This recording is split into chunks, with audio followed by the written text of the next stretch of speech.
Está con nosotros Tomás Bulat. ¿Cómo va, Tomás? Bien, ¿usted? Muy bien. Ay, qué bueno, crear un Ministerio de la Felicidad, es fantástico. Es genial, ¿no? Es genial. Pero vos sabés que, claro, uno se engancha por el lado del absurdo, Sí, porque claro. es realmente cosa que nos decía Alfredo, que también pasa en Venezuela, pero que en realidad va a responder a eso una de las estructuras que ha sido más eficaces dentro del los programas chavismo, sociales. que son los programas sociales, ¿no? Sí, Bajo sí. un título absurdo se esconde también una política que le ha resultado electoralmente. Evidentemente, digo, la idea de coordinarlo, se ve que hay algunos problemas de descoordinación y la creación de este ministerio Exacto. va a tratar de ordenarlo un poco. Sí, el título solo suena más Eso iba a decir, ridículo de lo que es en términos de la... Con lo cual uno dice, ¿por qué le tenés que poner ese nombre ridículo, digamos? Que como decía Alfredo, una cosa orwelliana de meterte hasta en el estado de Sonreí, ánimo. sonreí, María, sonreí, no puede si ser no tan- sos feliz, claro. Bueno, un poco ese. Pero bueno, claro, hay elecciones municipales en diciembre. Claro. Y Maduro, que perdió parte importante, el caudal electoral, cuando le tocó competir por las presidenciales, lo que tenía en su momento Chávez, tiene un desafío, su primer desafío electoral fuerte. Muy fuerte, vos pensás que la inflación ya está en 49%, 49. 49% anual. Y la brecha entre el oficial y el paralelo. Está 6,29 el oficial, 45 el paralelo, o sea, es imposible. De hecho, acaba de sacar la prohibición de usar las tarjetas de crédito en el exterior directamente. Justo le iba a preguntar a Alfredo por eso, porque ahora hay un límite, un cupo máximo de $3.000. $2.500. Ah, $2.500. Si no me equivoco, Ajá. por año, por persona. Y ahora le parece que el límite va a cero. Entonces, pero sobre todo la escasez. Entonces, la situación está muy comprometida políticamente para Maduro, ¿no? Y bueno, de hecho, uno de los ideólogos de todo lo que sería la revolución bolivariana salió muy crítico pregándole el tema económico a Maduro, ¿no? Claro, que es donde finalmente más puede golpear su propia base Absolutamente, electoral, ¿no? claramente. Bueno, viniendo a la Argentina, Volvemos, Tomás, bajamos. después del domingo, pues es que pensaba hoy, claro, la incertidumbre que abre también el hecho que la presidenta, si se van a respetar los 30 días de reposo y demás, Sí, quedan todavía 15 más, 15 claro. más después de las elecciones. Y si hay definiciones importantes que tomar en materia económica, uno se pregunta si van a avanzar como hizo Randazzo, que dijo no consulté, pero es lo que creí que tenía que hacer, o si en el equipo económico esperarán que la presidenta vuelva a estar plenamente al comando de la situación como para tomar decisiones. No, yo te lo voy a decir lo siguiente, a ver, se tomó una decisión con respecto a los trenes. Está el secretario de Transporte, que es Ramos, y está el ministro, que es Randazzo. ¿A vos te queda alguna duda respecto a la autoridad política y todo? O sea, ¿Ramos puede salir a hacer un anuncio sin Randazo? No. Muy bien. Bueno, Ramos igual es debido, pero debido a que... Por eso, te digo, pero no lo va a hacer. No. Ahora bien, ¿Kicillof puede hacer algún anuncio sin Lorenzino? Sí, ha hecho varios. ¿Moreno sin Lorenzino y sin Kicillof? También, ¿o no? Bueno, por eso, o sea que el tema es, imagínate el anuncio, o sea, suponete que no está la presidenta. ¿Quién hace el anuncio? Lo han hecho los 5 juntos, el último anuncio, el del blanqueo, por ¿no? eso, Finalmente pero eso fue incluido Echegaray. Claro, pero por eso es una decisión de la presidenta. Es decir, Se sientan los 5. claro, yo creo que hasta que la presidenta no reasuma funciones plenamente, no creo que haya anuncio, porque no tenés un ministerio ordenado como para tomar decisiones y sobre todo quién da la cara. Y ponerse los 5 a dar un anuncio consensuado entre los 5, ya te digo, es imposible consensuar entre los 5 nada, se están peleando adentro y hubo declaraciones de Mercedes Marcó del Pont bastante fuertes también de una pelea que hubo con Guillermo Moreno, ¿no? Mercedes Marcó del Pont enfrentada con Guillermo Moreno y con Kicillof. Hoy un poco la asociación es Kicillof-Moreno. Raro, porque eso había arrancado... Eso había arrancado mal, pero ahora están... Lo que pasa es que los dos son más intervencionistas en su forma de entrar. O sea, lo que los dos quieren son más controles, más rol de Estado, más intervención, más prohibir, mientras que Lorenzino y Mercedes Marcó del Pont están diciendo, pará, dejarme un poquito más porque necesito empezar a conseguir dólares. Y Echegaray también parecía estar más en sintonía por lo que ha dicho, ¿no? Sí, está más en sintonía del otro lado, justamente. Así que bueno, el resultado de lo que vos me preguntás. No, por 15 días yo no veo decisiones económicas relevantes para nada. Hay que recordar que hoy Moreno se junta con los mineros, está recorriendo todos para el BADE, tratando de conseguir que todo el mundo ponga el BADE. Estuvo hace 2 días con las automotrices, hoy está reunido con los mineros, estuvo con los bancos tratando de decirle que las empresas vengan y le pongan plata al BADE. Lo cierto es que hoy por hoy como está, nadie va a poner una plata en el BADE, ¿no? Y el blanqueo quedó prorrogado hasta fin de año, Fin de año aumentó un 10% más la gente que entró al blanqueo, o sea que de 200 millones creo que estamos en 200... ¿No eran 600? No llegamos tanto, no sé si llegamos tanto. No. El volumen sí no me acuerdo ahora, lo que digo es que, a ver, ni me acuerdo del volumen, para que veas que... Pero es un volumen, claro, es un volumen, claro, irrelevante, digamos, irrelevante, con lo cual... El blanqueo de tomos algo sigue y lo más probable es que a fin de diciembre alguien, los últimos, ¿viste? Cuando está por blanquear antes de fin de año, el blanqueo crezca un poquitito más, pero muy chiquito, ¿no? No los volúmenes que estamos hablando. Claro, pues me parece que a las dudas que había acerca de las medidas que se podían llegar a tomar en materia económica después de octubre, se ha sumado, digamos, inesperada situación de salud de la presidenta, que en ese marco me parece que es donde hay quizás más incertidumbre que en términos de si uno mira lo que va a pasar con el Congreso cuando venga el recambio en diciembre. La dinámica política va a cambiar mucho porque ya cambia la mirada hacia el 2015, pero los números en el Congreso no van a cambiar enormemente, pero queda esta brecha hasta diciembre donde el oficialismo todavía va a tener mayorías cómodas. Entonces va a aprovechar estos meses que le quedan para mandar al Congreso medidas que cree que después le van a ser más difíciles, pero para eso muchas de esas dependen de la economía, uno imagina, yo creo que de todas maneras el gobierno lo que hizo ya fue apurarse antes de las elecciones. Acordate que el presupuesto fue el récord de aprobación del tiempo del presupuesto. El presupuesto se aprobó en 21 días. El del 2014. El 2014. Es récord, ¿eh? Nunca, o sea, mirá que lo hemos tenido rápido, pero como esta vez, nunca tan rápido. O sea, y no se modificó nada. Normalmente el Congreso modifica algunas cosas, que son las negociaciones con las provincias. Hoy nada, o sea que eso lo hizo rápido por la emergencia, la ley que necesitaba, y finalmente el impuesto al cheque. El impuesto, la prórroga, ¿no? La prórroga, con lo cual lo gordo ya lo hizo pasar por las dudas antes de octubre, porque el gobierno me parece que el análisis que hace es que después de octubre, dependiendo del resultado de la derrota, el efecto garrocha puede existir. O sea que de pronto la persona quizás que yo siempre te quise, siempre estuve con vos, pero mira, María, sí, tenés que entenderme. Que aún antes del recambio ya se produzcan realineamientos. Claro, ya empieza el realineamiento. Bueno, ya hay un bloque de masa en el Congreso Nacional, los hay en la legislatura de la provincia de Buenos Aires, aún sin haber ganado ni un solo cargo. Lo que digo es que evidentemente si Massa llega a ganar por 2 puntos, la garrocha es menor. Si Massa llega a ganar por más de 10 puntos, la garrocha es más grande. O sea, todo el mundo está viendo a ver el tamaño de la garrocha. Vos decís que por eso ya se cubrieron y lo que querían sacar lo sacaron antes en materia económica, por lo menos, que era el presupuesto. Presupuesto de cheque de emergencia. Cheque. O sea, en realidad, cheque es una...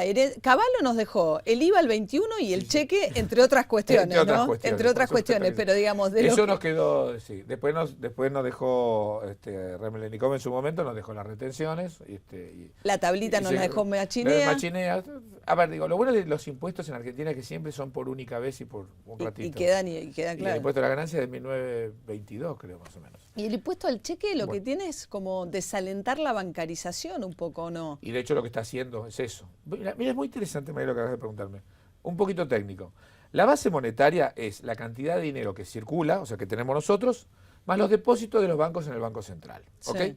O sea que una parte está compuesta por la plata que tenemos en efectivo y los depósitos. Cuando vos ves, la base monetaria creció 74% desde noviembre del año pasado, desde hace 2 años. O sea, desde el cepo 74%. Pero la plata en efectivo de la gente creció 80%. Y los depósitos solo 50%. ¿Qué me está diciendo eso? Hay más plata en las casas que en los bancos. Exactamente, que la economía negra también está creciendo. Entonces, lo que está haciendo el impuesto al cheque desalienta muchísimo la bancarización. Claro. Porque la gente prefiere no pasar por el banco, de paso no pago impuestos, y entonces lo que está creciendo es la economía en negro de una manera impresionante. Ahí había habido esta medida, ¿no?, de Mercedes Marcó del Pont de eximir del pago lo que son giros hasta 5.000 pesos, ¿no? Como para ahora las transferencias hasta 20.000 se subió. Hasta 20.000. Hasta 20.000 no tienen costos. No tienen costos. Para tratar de fomentar justamente que la gente no vaya al efectivo y tratar de hacer las transferencias entre los bancos, sobre todo los más chicos. Sobre todo, eso es muy bueno para las pymes. Porque las pymes que tienen muchos pagos muy chicos. La empresa grande quizás tiene menos pagos, pero más grandes. Entonces, de esta manera, al poner el límite en 20.000, lograste que muchas transferencias se hicieran directamente. Acá hay poco cheque, pero hay culturas en Estados Unidos donde podés sacar un cheque para pagar cualquier cosa, pero... Brasil pagás con cheque cualquier cosa. Brasil pagás con cheque... Ahora, bueno, incluso con tarjeta de débito. Te digo, el señor que vende pareos en la playa va con el postnet. Porque el postnet es todo por teléfono celular. Sí. Ahora, tengo una cosa, lo que pasa es que vos acá en Argentina, si vos tenés un cheque rebotado, 2 cheques rebotados, 3 cheques rebotados, te llaman, podés llegar a hacerlo, cubrirlo, qué sé yo. Vos tenés 2 cheques rebotados en Brasil y no te dan más chequera. Y quedas afuera un sistema de pago que es fundamental. Por eso, digo, o sea, ¿por qué se usa tanto el cheque? Porque es un instrumento confiable. ¿Por qué es confiable el instrumento del cheque? Porque la sanción que tenés si te viene rebotado es fenomenal. Acá en Argentina, ¿qué pasa si te rebotan un cheque? Primero te cobran a vos. Primero me cobran a mí, o sea, ¿entendés? Primero me sancionan al que le rebotó el cheque. Después tiene que ir y tratar de levantarlo el otro, pero tenés 30 días y qué sé yo. Entonces, el instrumento del cheque en Argentina es un instrumento medio flojo. Ajá. Y bueno, pero el impuesto evidentemente funciona muy bien recaudatoriamente, Bueno, ¿no? a ver, Porque... si yo te hago una pregunta, de retenciones del agro Sí. o de impuesto al cheque, ¿de qué recauda más el Estado? ¿Retenciones? No, es el cheque. No, me imaginé porque inducías ya de antemano pero que ¿sabes lo iba a por qué? responder Porque mal. mucha gente se queda con lo que pasaba, por ejemplo, en el 2008. En el 2008 las retenciones eran el doble que el impuesto al cheque. Y hoy en día es más el Es impuesto más al impuesto al cheque. cheque que las retenciones. Por eso a mí me llamó mucho la atención que realmente, no que se sacaron el impuesto al cheque, sino que no se rediscutiera la coparticipación del impuesto al cheque. Acordate del impuesto al cheque, el 70% va a la nación y el 30% se coparticipa. Con lo cual, de ese 30, 50 va a la nación. Entonces, el 85% se lo queda a la nación y solo el 15% a las provincias. Yo estaba seguro que las provincias iban a votar coparticiparlo todo. ¿Por qué? Porque las provincias están mal financieramente. Claro. De hecho, los diputados mendocinos votaron que el impuesto al cheque se lo quede la nación como está y acaban de votar que van a sacar una deuda de 150 millones de pesos de dólares porque no tienen plata para pagar los aguinaldos. Y en el tema de retenciones también hay una parte coparticipable después de Es la el Fondo 125, Solidario de ¿no? Distribución de la Soja, que Ajá. es el 20% de lo que se recauda de retención a la soja que va a las provincias. Pero comparado ya con el impuesto al cheque, eso Sí, es irrelevante. Ajá. Es muy interesante eso. Ya. Interesante, La claro. economía ya se cerró mucho, entonces los impuestos a derecho de exportación, derecho de importación ya son irrelevantes en Argentina.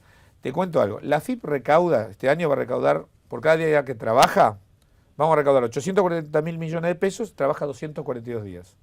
Te hago la división, la AFIP recauda 3.500 millones de pesos por día. Ajá. Una cifra. Sí. IVA fundamentalmente. En realidad no, costo laboral. Lo que más hoy más fuerte que el IVA es todos los ingresos por costo laboral. Ajá. Es más que el IVA. Es la primera vez en la historia que pasa en Argentina. ¿Sabes cuántas son las retenciones al trigo que recaudaría todas las retenciones al trigo? No. 1.000 millones de pesos. Menos de un día.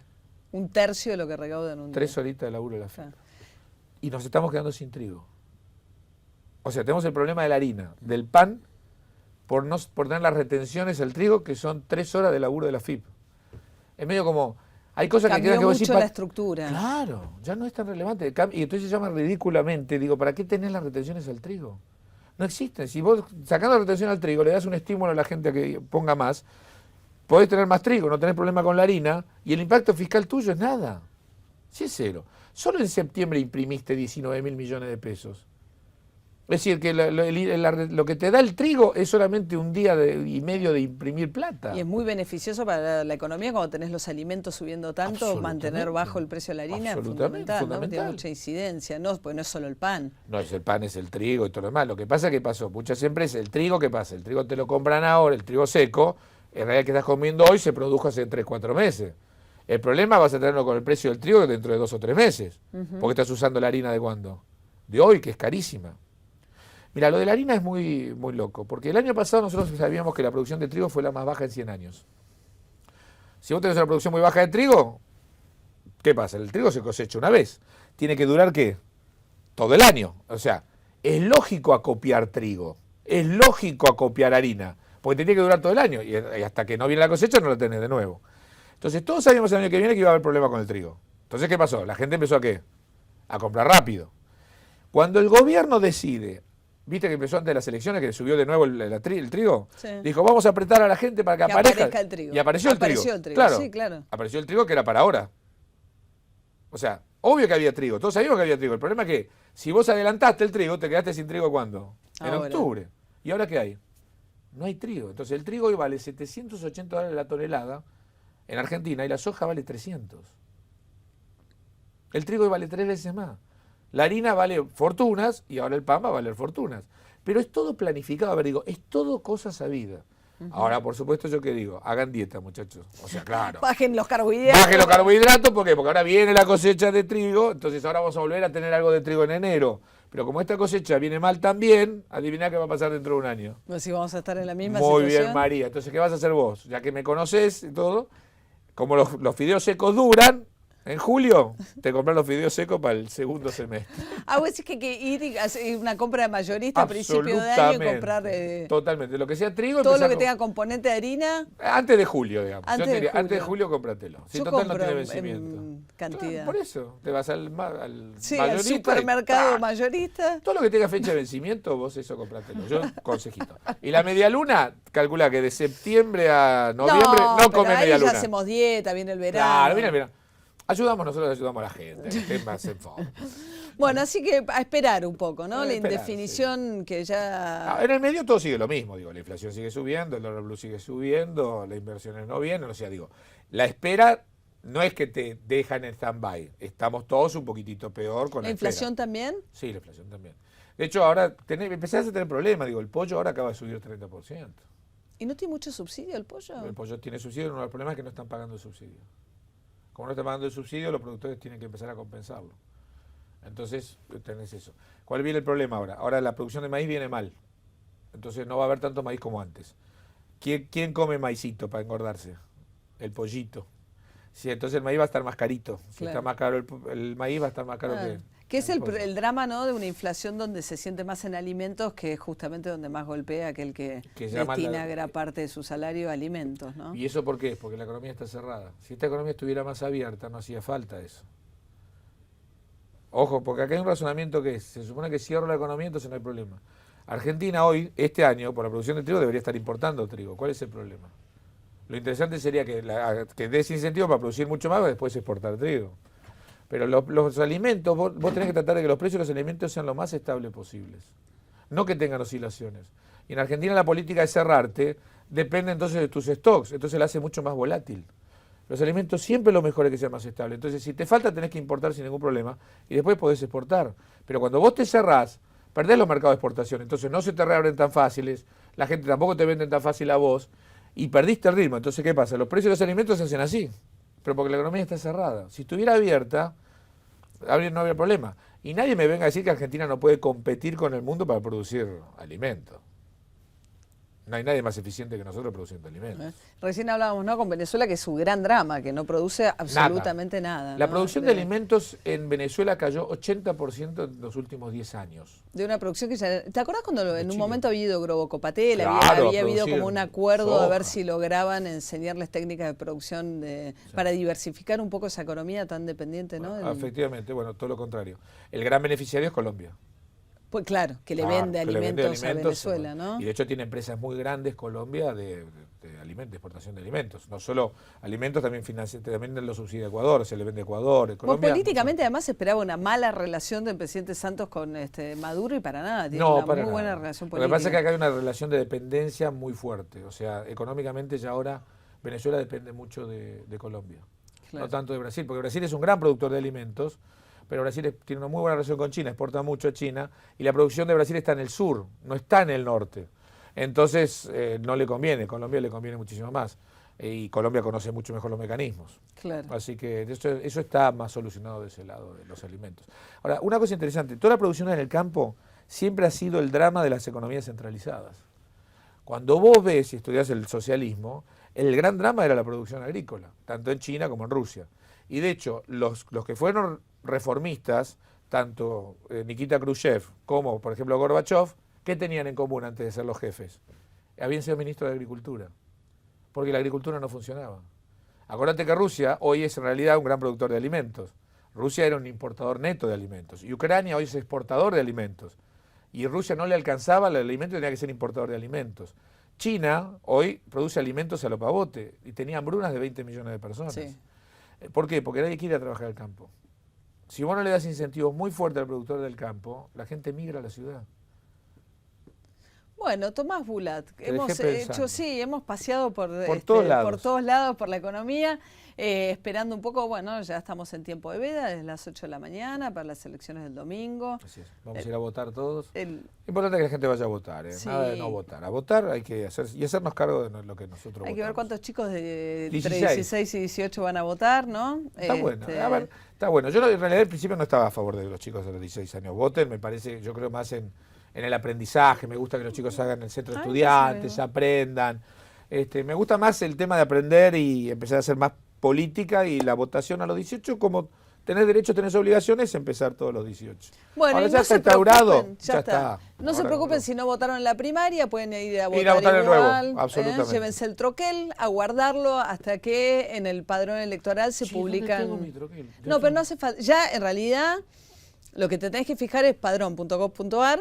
Si está acreditado, como ya aparecen al cabo de 1 o 2 meses de pasada la elección, la Cámara Electoral dice usted votó, usted no votó. El troquel sirve para en caso de que en internet te diga no. usted no votó, vos vas y probás con el troquel. Okay. Pero si perdiste el troquel y en internet ya figura que votaste, no hace falta más el troquel. El troquel lo guardás como resguardo en caso de que por alguna equivocación figures como no habiendo votado. Pero me generó una preocupación, pero venís a darme un alivio. Un alivio, un alivio. Hasta que entre a padrón.com.ar y vea, Tomás Bulat no votó. ¿No? Ojo que hay un tema ahí de discusión con la privacidad. La Asociación por los Derechos Civiles, una ONG, ha puesto una demanda porque considera que es una violación a la privacidad que en la página web se publiquen datos personales acompañados por una fotografía. Eso es cierto. Yo no estoy a favor de la fotografía en el padrón. Eso no me parece. ¿No te parece? No. En el padrón en internet, porque el padrón, porque en todo caso cuando vas a la mesa... Cuando lo tenés en la fotito no pasa nada, pero yo entro con tu número de documento, por ejemplo, y sacas la foto. Y saco la foto. Sí. Pero además en el padrón, una vez que vas a la mesa electoral, suponiendo que la foto, hay un Tomás Bulat con pelo, y te dicen, no es usted Tomás Bulat, no importa porque lo que manda es el documento, no la foto. O sea que la foto podría no coincidir y en la medida en que el documento coincida, votás igual. O sea, yo podría hackearle y mandar una foto de Brad Pitt, por ejemplo. O podés ponerte una peluca y decirle soy yo. Y que te tengan que dejar votar igual. Que dejar votar igual, ¿no? Digo, y soy yo, no, pero acá soy yo. Bueno, nos reencontramos la semana que viene. Tomás, gracias. Un placer, María, gracias. Chau, chau. Es un placer estar acá.